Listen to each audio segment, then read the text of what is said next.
자, 안녕하십니까. 평주에서 전해드리는 오늘은 2차 전지에서 자동차로의 순환이라는 주제를 가지고 방송을 열겠습니다. 제가 3월에 좀 다쳤는데 이게 또 재파열이 되면서 아킬레스건을 좀 다쳤는데요. 지난주에 재파열이 나오면서 또 잠시 또 병원에 있었습니다. 예, 모든 분들 아프지 마시기 바라겠고, 예, 이게 뭐 장난이 아니네요. 여름이다 보니까 또 그런 본격적으로 방송 진행하겠습니다. 2차 전지는 뭐 계속 얘기를 해드렸죠. 지지난주인가요? 한 3주 전에부터 시작을 해서 에코프로와 에코프로 BM 뭐 이런 쪽이 뭐 움직이고 있긴 한데 좀 조심을 하셔야 될 필요가 있다. 왜 그러냐면 워낙 많은 회사들이 2차 전지에 몸을 담기 시작을 했다라고 해서 뭐 관련된 종목들을 언급을 해드렸습니다. 근데 또 공교롭게도 뭐 방송을 하고 나서 그때부터 또 관련주들이 빠지는 흐름을 보이고 있는 것 같아요. 그래서 고점 대비했을 때 많이 하락을 했긴 했지만 이제 추이가 단기적으로 좀 꺾인 흐름입니다. 반면에 이 뒤를 이제 쫓아서 올라가는 섹터가 하나 있죠. 바로 자동차 섹터들입니다. 현대차와 더불어서 기아차죠. 기아차, 현대모비스, 현대위아는 뭐 실적이 좀 안 좋아서 좀 하락을 하긴 했지만 그래도 뭐 나름 괜찮고, 현대오토에버 뭐 이런 종목들이 이제 현대차의 후광을 입으면서 상당히 좀 좋은 흐름을 보이고 있다. 특히나 이제 현대차의 뭐 1차 벤더라고 할 수 있는 굳건한 벤더들이죠. SL, 램프 만드는 차량용 램프를 헤드라이트를 만드는 SL, 서현이화, 그리고 성우하이텍 뭐 이런 종목들이 상당히 좀 좋았습니다. 어떻게 보면 2차 전지의 수급이 그 자동차 쪽으로 고스란히 좀 넘어가는 흐름이다라고 좀 볼 수가 있을 것 같아요. 거기에 이제 중소형 자동차 부품 회사까지 상당히 좀 강세 흐름을 보이고 있습니다. 그래서 DIC, 현대공업, 세종공업, 뭐 대원산업, 명신산업 등등등 할 것 없이 엄청나게 좀 좋은 흐름을 보였죠. 그래서 수급 자체는 지금 2차 전지 쪽에서 다른 쪽으로 퍼지고 있는 상황이다. 거기에 또 뭐 HLB도 있고요. 뭐 YG 엔터테인먼트나 엔터테인먼트 관련된 종목들도 있다. 그렇게 보고 있는데 한 가지 좀 명심해야 될 부분은 뭐냐면 개인 투자자들도 그들의 생각이 엄청나게 좀 두꺼워졌기 때문에 이제는 실적이란 거를 보기 시작을 했습니다. 그래서 2차 전지를 계속적으로 운운하고 있는 것도 결국에는 이제 실적이 뒷받침이 되고 있기 때문이다라고 보고 있는 부분이고, 자동차 관련 종목들을 그래도 운운해서 실적 수급이 붙는 부분 이유도 실적이 나름 뒷받침이 되고 있는 부분이다라고 볼 수 있을 것 같고, 거기에 이제 자동차 부품도 마찬가지 흐름이고요. 그리고 엔터도 마찬가지였던 흐름이다라고 볼 수가 있습니다. 그래서 SM, 하이브, 그리고 JYP 엔터도 엄청나게 상승을 했죠. YG도 마찬가지고요. 이제 실적을 보기 시작했다라고 볼 수가 있는 부분입니다. 그래서 5월 15일까지 1분기 실적들을 대부분 다 발표를 했을 거고요. 이제 실적에 따라서 이제 웃고 울고 하는 기업들이 상당수 많아질 거다. 이미 많아지고 있는 상황입니다. 근데 코스피로 따져보니까 한 60-70%가 1분기에 실적이 감소했대요. 그러면 대부분의 업종 자체는 실적이 별로 좋지 않다라고 봐도 무관한 그런 시장의 흐름이었다라고 볼 수가 있습니다. 그만큼 좀 어려운 부분인데 그래도 실적이 되는 쪽으로 돈이 몰리고 있다. 그 중에서 이제 오늘은 성우하이텍과 현대오토에버를 한번 볼 텐데요. 참고로 성우하이텍도 뭐 길게 보면 주봉 고점을 갱신했지만 월봉으로 보면 아직도 이 한때 거의 뭐 호령했던 그 가격대인 17,000원이 아직 오지도 않았습니다.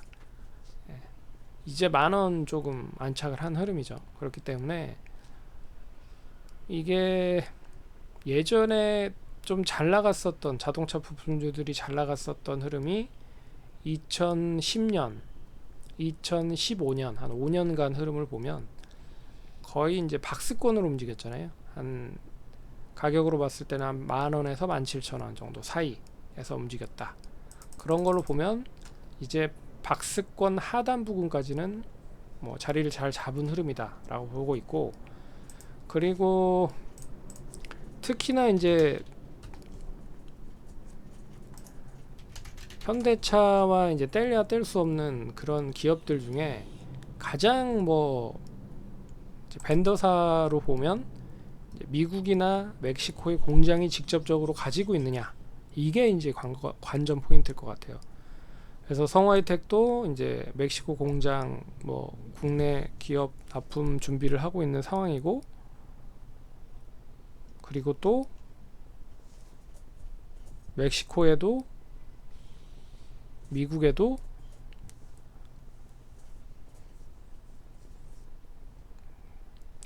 멕시코에 이제 생산 공장을 운영하고 있는 걸로 알고 있습니다. 어찌됐든 있다.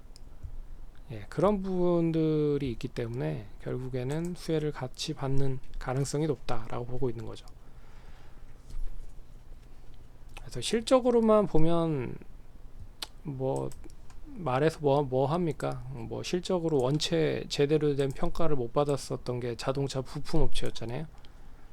뭐 실적이 뭐 PER 5배, 4배, 뭐 4배 수준밖에 되지 않지만 주가는 뭐 바닥. 그래서 성우하이텍도 보시면 작년에 실적이 3조 거의 4조대, 그리고 뭐 영업이익이 뭐 1,000억 정도, 당기순이익이 400억 정도. 그래서 역시나 이익률 자체는 좀 높진 않습니다. 근데 올해 1분기 실적이 뭐 나름 영업이익이 503억이에요. 503억. 그러니까 어마어마하게 실적이 많이 좋아진 거죠. 503억이면 뭐 따져보면 2,000억까지도 갈 수 있는 거죠. 비율적으로 따져보면 그런 흐름이다. 그렇기 때문에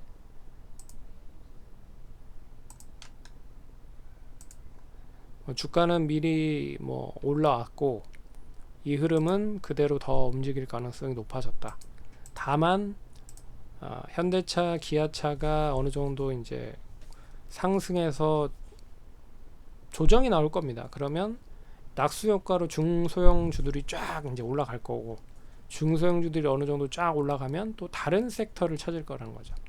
그 다른 섹터를 찾기 전까지는 계속 순환매 흐름으로 움직일 거다. 그 한 축이 자동차다라고 보시면 될 것 같습니다. 성우하이텍에 있고요. 현대오토에버도 있습니다. 현대오토에버도 보시면 주봉상 보시면 전형적인 박스권이죠. 그래서 10만원에서 16만원에 계속 갇혀 있었던 흐름이었다. 거기에 중간인 한 12만 5천원 부근을 양호하게 디뎠다 라고 볼 수가 있고, 월봉상 보셔도 21년, 22년, 23년 거의 이제 3년간 박스 흐름을 보였죠. 그래서 이번에는 이 박스를 역시나 돌파할 수 있을 것인지를 놓고 봐야겠다. 그리고 현대 기아에서 지분을 투자한 자율주행, 그러니까 자동차 부품 업체다라는 거를 감안을 해보면 뭐 핵심적인 거는 다 한다라고 보시면 됩니다. 참고로 현대차와 현대모비스, 기아, 정의선 회장이 다 가지고 있습니다. 지금 여기 뭐 현대무벡스 뭐 이런 쪽도 있는데, 현대모비스, 현대 뭐 글로비스, 이제 현대위아. 그래서 현대자 들어가 있고 현대와 긴밀하게 지분을 가지고 있는 업체 중에서는 제일 탄력이 좋다. 근데 최근에 무벡스가 좀 조정이 나왔기 때문에 오토에버도 나름 괜찮을 것 같다. 그래서 가장 탑픽은 뭐 멕시코나 미국에 공장이 있는 것도 좋지만 현대와 직접적으로 연관이 되어 있고 벤더, 특히나 1차 벤더 이상에 대한 버프를 받을 수 있느냐와, 그리고 이제 뭐 겉들어서는 다른 해외차나 뭐 테슬라 쪽과 연결을 할 수 있느냐, 이걸로 보시면 될 것 같습니다. 그래서 이 13만원을 단기적으로 좀 잡으면 이제 16만원의 박스권이었죠. 16만원까지도 갈 수 있다 라고 보고 있습니다. 참고로 이제 오토에버는 대형주 단의 종목이기 때문에 코스피 200 종목은 아니지만 시가총액이 한 3조 5천억이라 이제 대형주 단에 포함이 되겠죠. 근데도 탄력은 나름 좋다. 뭐 오늘 6%나 올라갔죠. 네. 그런 걸로 따져보면 괜찮은 탄력을 가지고 있는 종목입니다. 그래서 자동차 관련주들이 계속적으로 움직이고 있는 상황에서 이제 어떤 쪽으로 이제 순환이 또 될지를 잘 한번 지켜보시면, 이제 부채 한도 협상에 대한 우려가 계속 있긴 하지만 5월 말까지 뭐는 어느 정도 회수를 할 수 있지 않을까, 그렇게 보고 있습니다. 그럼 투자하시는데 참고하시고요. 그럼 성공 투자하시고 다음번에 또 찾아뵙도록 하겠습니다. 감사합니다.